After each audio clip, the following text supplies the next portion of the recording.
Good morning, and a warm welcome to your show, Sunny Mornings in La Jolla. I'm your host, Melissa, and it's Wednesday, April 1st. You'll be interested to know, today is April Fool's Day. This playful holiday invites friends and families to share light pranks and laughter, celebrating creativity and the joy of surprise with gentle, harmless tricks, hopefully. So now you know. And now, it's time for the Surf Report. Wednesday in La Jolla. This morning, it's looking choppy with waves around 1+ foot. Conditions hold steady through the morning, but expect them to remain choppy as winds stay on shore at 7 to 10 miles per hour. Later in the day, wave heights may bump slightly to 1 to 2 feet. Best time to ride is at 9 a.m. with a 4-foot high tide, when the southwest swell is 1 foot at 13 seconds, and the onshore wind is 6 miles per hour. The nearshore buoy in Scripps in La Jolla reads 66 degrees for the water temperature. Conditions begin with fair 2-foot waves on Thursday, but choppy conditions develop as the day progresses. Friday sees a steady increase, with clean sets building to 3+ feet early, though choppy conditions return later. By Saturday, surf settles to 2 to 3 feet, offering fair conditions, with cleaner waves in the evening, making it the most favorable day. This morning, it's partly sunny, and it feels like 65 degrees, with 5 mile per hour wind. The sunset will take place at 7:10, and it will rise again tomorrow at 6:36. It looks like we're in for some partly sunny skies today, with a high near 64 and a light southwest breeze around 8 miles per hour. If you're inland, it will hit a high of 67.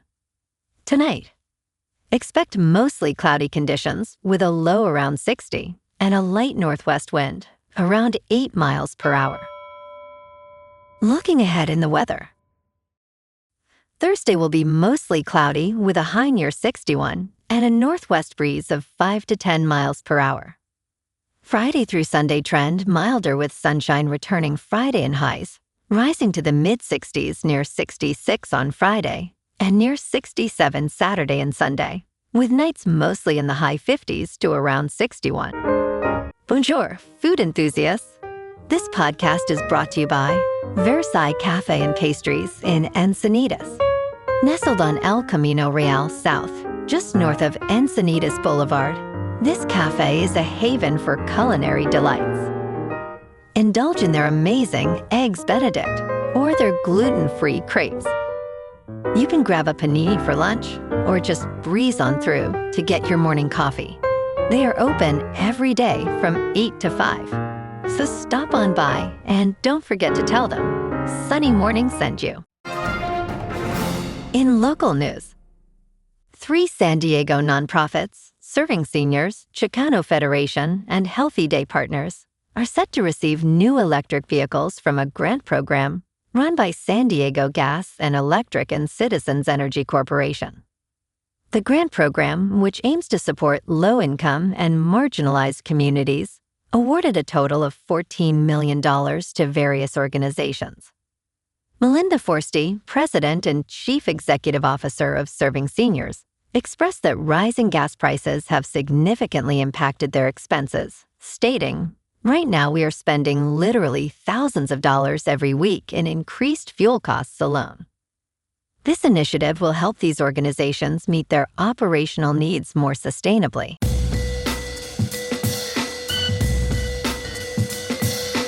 Now on to sports. Yankees make history not seen in over 80 years, with their 3rd shutout in the first 5 games. Max Fried had much to block out before his opening night start, including yellow cabs and San Francisco cable cars beyond the dugouts and fireworks creating a haze over the ballpark. Fried extended his scoreless inning streak to 13 1/3 with 7 outstanding frames, striking out 6 while allowing 3 hits and 1 walk, earning his second win in a 5-0 victory over the Mariners. Through 5 games, the Yankees have allowed 3 runs this season tied with the 1943 Cardinals for the fewest runs by a team in its first 5 games in Major League Baseball history. In local sports, the Padres fall to the Giants last night at Petco, 9-3. German Marquez was roughed up, just 3 innings, 8 hits, 4 runs. Logan Webb was excellent for San Francisco, going 6 innings with 5 strikeouts. San Diego gets right back at it this afternoon at 1:10. A quick turnaround against a division rival, and the Friars need a better showing on their home turf.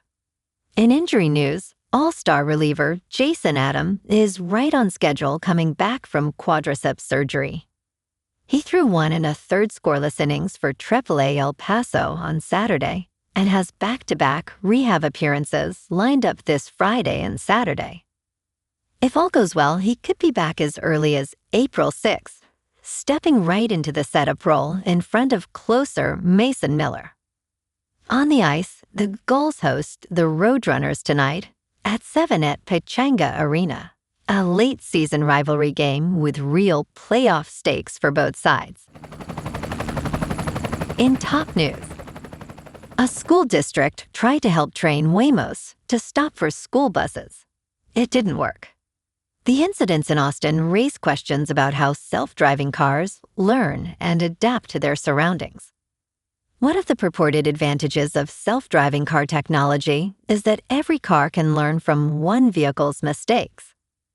Waymo states the Waymo driver learns from the collective experiences gathered across our fleet, including previous hardware generations. However, in Austin, Waymo's vehicles struggled for months to learn how to stop for school buses during pickup and drop-off times. An official with the Austin Independent School District alleged that the vehicles had, in at least 19 instances, illegally and dangerously passed school buses with flashing red lights.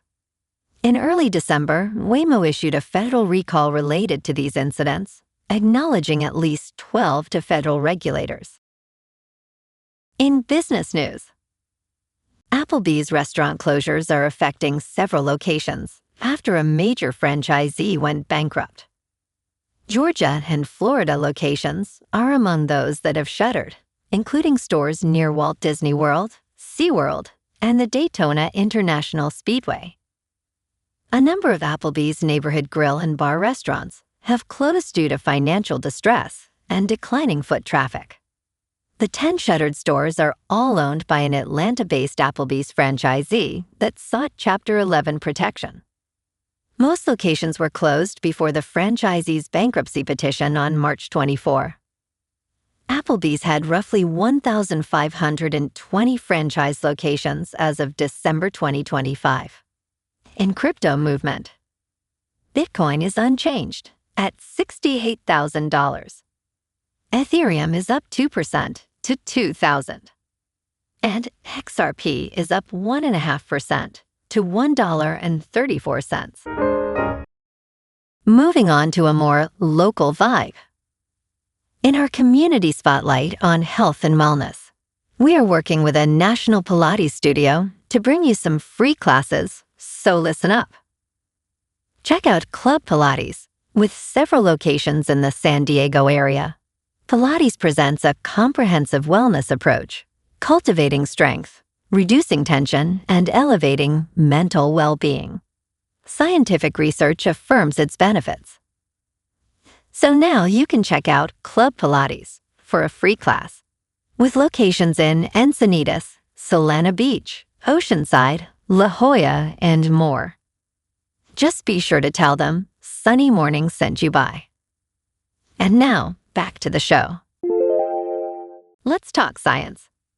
How a small winter flower has attracted droves of admirers offers a symbol of resilience. The snowdrop, or galanthus, blooms when the world is still frozen. Gardeners enamored with this plant gather each year in Pennsylvania to celebrate its subtleties and endurance.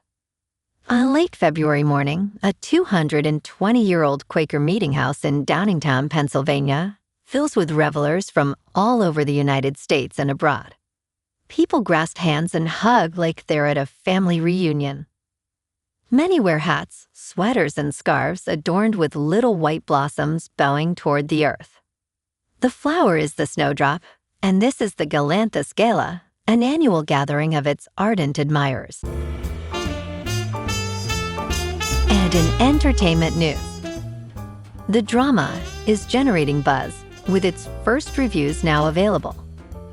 Starring Zendaya and Robert Pattinson, this A24 feature drama is directed by Christopher Borgli, who is known for Dream Scenario. The plot centers on a happily engaged couple whose wedding week takes an unexpected turn. Early reviews are mixed. However, critics praise Zendaya and Pattinson's performances. Deadline's Pete Hammond called the film a darkly funny yet explosively honest movie that may not be what you expect at all going in. He also noted Pattinson's performance as a career best performance. Canada's CBC described the film as imperfect, controversial, and fascinating. Well, alrighty folks, it's time for the quote of the day. And today, our quote comes from the American humorist and author, Will Rogers. And he said, "Everything is funny as long as it is happening to somebody else." And that's a wrap for this morning. You can check out our Instagram, YouTube, and TikTok for some captivating aerial videos with local news and the surf reports. Have an amazing day, my good friends. We'll see you tomorrow with another episode of Sunny Mornings in La Jolla.